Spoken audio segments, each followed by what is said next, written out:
په کندهار کې د پنبه کروندګر وایي په دغه ولایت کې د پنبه کرنه تر پخوا زیاته شوې او ډیری کسان چې پخوا به یې کوکنار کرل اوس په خپلو ځمکو کې پنبه کري. دوی وایي پنبه مخکې په کندهار کې ډیر نه کرل کېده خو له تېرو شاوخوا 3 کلونو راهیسې یې کرنه زیاته شوې ده. د کندهار په دامان ولسوالۍ کې د پنبه کروندګر وایي د پنبه کرنه ډیر اسانه او اوبه لږې غواړي خو که چېرته بازار ورته پیدا شي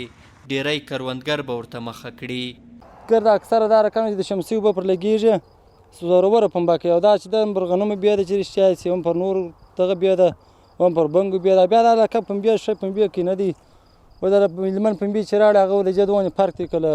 مثال هرې ورته فرق معلومېږي دا ډېره خوندوره پنبه ده چې رښتیا شي. تاریخ ته نو بیا چې د دې حاصل یې سم ووځي مخ ته ولاړ شي کارخانې وي شی فعاله وي بیا نو تاریخ خلک څه کوي د دې حاصل در هغه باندې هم اوبه لږ غواړي مصرف یې لږ دی او هم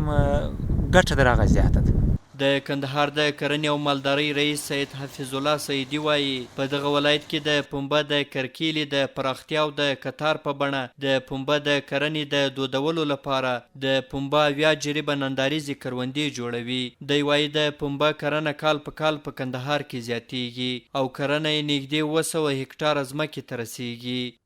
بزګر موږ په دې هڅولي دي او د کمپنۍ والا چې تاسو بزګر ته تخم ورکړئ دوی ته کود ورکړئ او د دوی پخته بېرته راونیسئ نو په دا خاطر باندې اوس کال په کال باندې د پختې کښت چې دی دا زیاتیږي. بزګر چې هغه ستونزه لرله د مارکیټ په رابطه هغه مشکل یې حل شوی دی بل کوم انپوټس ته چې د لاسرسی نه لرو کودي کیمیاوي دواګانې تخم اصلاح شوي